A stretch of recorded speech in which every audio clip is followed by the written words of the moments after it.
बिस्मिल्लाहिर्रहमानिर्रहीम। My dear students, अस्सलाम वालेकुम। आप देख रहे हैं math with Yasir Rafat. Dear students, आज हम 8.1 लेक्चर 5 डिलीवर करने जा रहे हैं।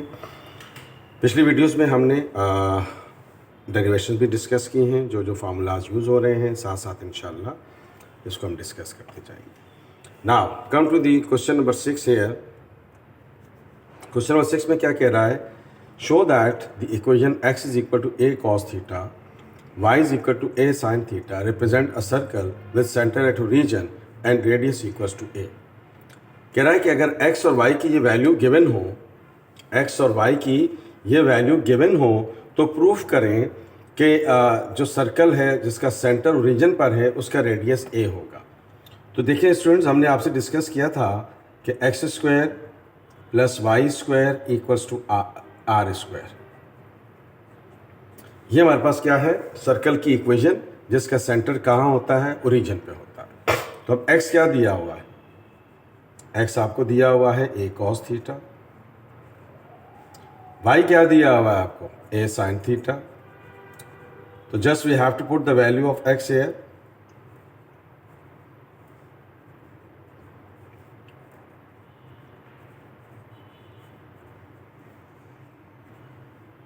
तो ये हो गया a square cos square theta, a square sine square theta equals to r square theta. तो अब आप देख रहे हैं स्टूडेंट्स, हमने a स्क्वायर कॉमन ले लिया, तो क्या बच गया?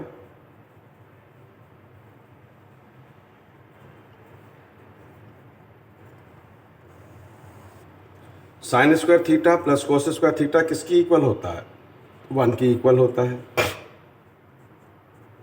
मल्टीप्लाई बाय 1 कोई फ़र्क नहीं पड़ेगा। तो a आपके पास क्या आ गया? तो रेडिकल ले लिया। तो आप देख रहे हैं कि क्वेश्चन में उसने क्या कहा था? x is equal to a cos theta और y is equal to a sin theta represents a circle with centre at origin of radius equals to a। तो आपके पास रेडियस इक्वल्स टू a आ गया। सर्कल कौन सा है? जिसका सेंटर ओरिजिन पर है, तो उसकी ये इक्वेशन होती है। x y की जगह वैल्यू पुट कर दी है, हमारे पास आंसर है। अब आइए स्टूडेंट्स नेक्स्ट क्वेश्चन पे चलते हैं।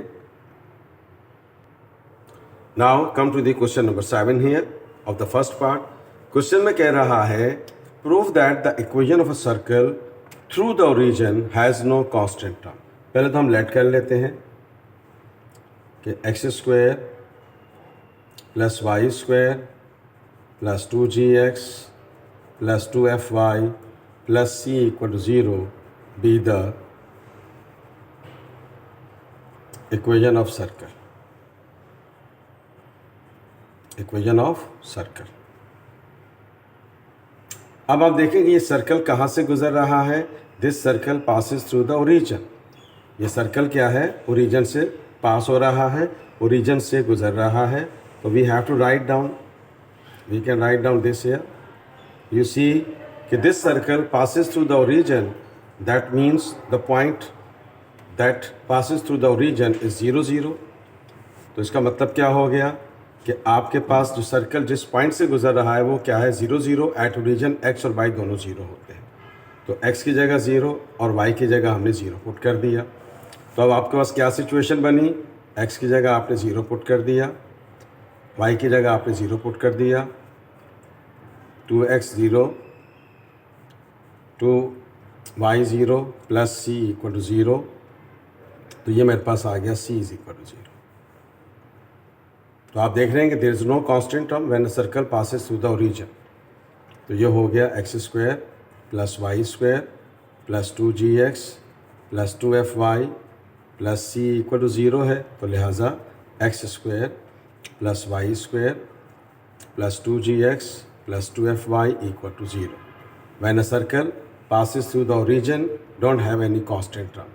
तो ये सिर्फ सर्कल के लिए नहीं है, कोई भी सिस्टम ऑफ इक्वेशन जब भी ओरिजिन से गुजरता है, पास होता है ओरिजिन से, उसमें कांस्टेंट टर्म नहीं होती, 0 होती है। ओके स्टूडेंट्स, तो हमने सर्कल की इक्वेशन को लेट किया, ओरिजिन से पास हो रही है, एक्स वाई की जगह हमने वैल्यूज़ को पुट कर दिया। तो सी की वैल्यू क्या आ गई? 0।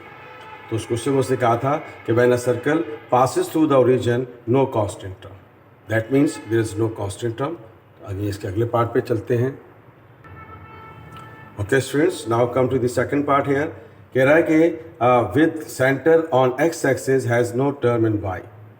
पहले तो हम लेट कर लेते हैं कि सर्कल की इक्वेशन क्या है, x square plus y square plus 2gxy plus 2fy plus C equal to 0। अब क्वेश्चन में कह रहा है कि एक्स एक्सिस के ऊपर, या बना लेते हैं, इसका जो सेंटर है वो एक्स एक्सिस के ऊपर है, दिस इज द सेंटर। तो इसका मतलब क्या हुआ कि सेंटर तो हमारे पास क्या होता है, -g माइनस एफ होता है।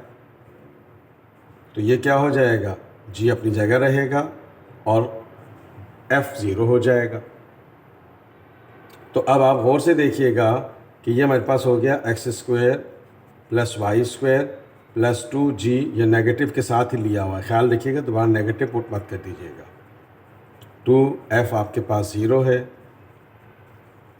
तो आप देख रहे हैं कि x square plus y square plus 2gx plus C equal to 0, no term in y. No term in y का मतलब ये वाला वाई नहीं है, ख्याल रखिएगा। X square plus y square तो सर्कल की स्ट्रक्चर को रिप्रेजेंट करता है। नो एक्स मीन्स ये वाला x, no y means the linear y. तो ये आप देख रहे हैं कि अगर सर्कल का सेंटर ओरिजिन पर हो तो वाई कंपोनेंट इसलिए 0 हो जाता है कि उसके साथ f मल्टीप्लाई हो रहा होता है। तो this is the required answer here. तो with the centre on x axis has no term in y. तो आप देख रहे हैं कि इसका सेंटर एक्स एक्सिस पे है। तो जब एक्स एक्सिस के ऊपर है तो x की वैल्यू तो होगी, वाई कंपोनेंट क्या होगा, 0 होगा। ठीक है, तो इस चीज़ को आपने जहन में रखना है। Now come to the next point here. Okay students, now come to the next point here. कह रहा है with centre on y axis has no term in x। तो पहले तो आप लेट कर लें, x square plus y square plus 2gx plus 2fy plus C equal to 0 be the equation of circle.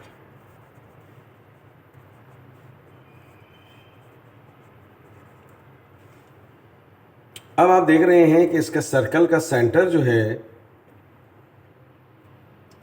वो वाई एक्सिस के ऊपर है, ये। तो जब आप इसका सेंटर वाई एक्सिस पे ले रहे हैं तो इसका मतलब क्या हो गया, एक्स कंपोनेंट 0 हो गया, f अपनी जगह रहेगा।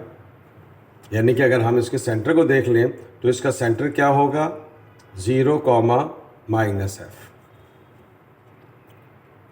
यानी कि ये आपके पास g की वैल्यू जो है वो क्या है, हमारे पास g वैल्यू क्या है, 0 है। तो अब आप देखें कि ये हमारे पास इक्वेशन क्या हो गई, x square plus y square plus 2gx plus 2fy plus C equal to 0। ये मैं बार बार बता रहा हूँ कि सेंटर के कोऑर्डिनेट्स -g माइनस f होता है। तो आप इस f को -f से या g को -g से रिप्लेस मत कर दीजिएगा, ये आपको समझाने के लिए है। ये ऑलरेडी वैल्यूज पुट की हुई हैं, बस जो कंपोनेंट 0 है वो g होगा या f होगा, अगर वो x एक्सिस पे है सेंटर उसका, या y एक्सिस पे है। तो अब आप देख रहे हैं g 0 है, ये पूरा कंपोनेंट 0 हो गया। तो ये मेरे पास आपके पास देखें कि सर्कल की इक्वेशन आ गई। नो टर्म इन x का मतलब लीनियर x की बात हो रही है, ये वाला x की बात नहीं हो रही कि कहीं आपने इसको भी 0 कर दिया। बस इस चीज़ का आपने ख्याल रखना है, ठीक है। तो सेंटर में आपको g और f दिया हुआ होता है। अगर x एक्सिस को कट कर रहा, x एक्सिस पे सेंटर है तो y कंपोनेंट 0 होगा, और अगर y एक्सिस पे सेंटर है तो x कंपोनेंट 0 होगा। x कंपोनेंट का मतलब क्या हुआ, g 0 होगा। ये इसका हमारे पास आंसर आ गया। ओके स्टूडेंट्स, अब आपको देखें क्वेश्चन में क्या कह रहा है, with the centre at origin has no term in x and y। तो पहले तो आप लेट कर लें, x square y square plus 2gx plus 2fy plus C equal to 0 be the equation of circle.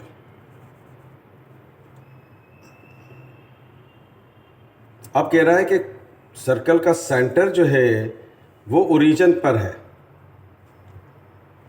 थोड़ा सा डायग्राम आगे पीछे हो गया, कोई मसला नहीं। तो अब इसका सेंटर ओरिजिन पर है तो इसका मतलब क्या हो गया कि ये कंपोनेंट g और f दोनों क्या हैं, 0 0। g और f दोनों क्या हैं, 0। अब ख्याल रखिएगा सर्कल का सेंटर ओरिजिन पर है। पहले पार्ट में हमने किया था circle passes through the origin. ये दोनों अलग अलग बातें हैं, इस चीज़ का ख्याल रखना है। ये हो गया 2gx 2fy plus c equal to 0। तो अब आप देख रहे हैं कि सर्कल का सेंटर ओरिजिन पर है। 2g की जगह 0, 2f की जगह 0 प्लस c इक्वल टू 0। तो आप देख रहे हैं कि x square plus y square plus c equal to 0 आ गया। There is no term in x and y because these two variables multiply by 0 the result will be equal to 0। तो dear students ख्याल रखना है, centre at origin तो g और f 0 0 हो गया। Circle passes through the origin x y 0 0 हो गया। ये दो बातें अलग अलग है। पहले पार्ट को और फोर्थ पार्ट को आपस में कंपेयर करके करेंगे तो आपकी कन्फ्यूजन बिल्कुल जहन से निकल जाएंगी। डियर स्टूडेंट्स, आज हमने लास्ट लेक्चर डिलीवर किया है जो लेक्चर नंबर 5 था। इसमें हमने लास्ट के 2 क्वेश्चंस को आपके साथ शेयर किया है। इंशाअल्लाह नेक्स्ट लेक्चर में, नेक्स्ट वीडियो में 8.2 एक्सरसाइज शुरू करेंगे इंशाअल्लाह। If you like this video please share it and subscribe my channel. मैं थे जासिर इरफात, दुआ में ज़रूर याद रखिएगा। चैनल को लाजमी सब्सक्राइब कीजिएगा। Thank you so much. अल्लाह हाफ़िज़।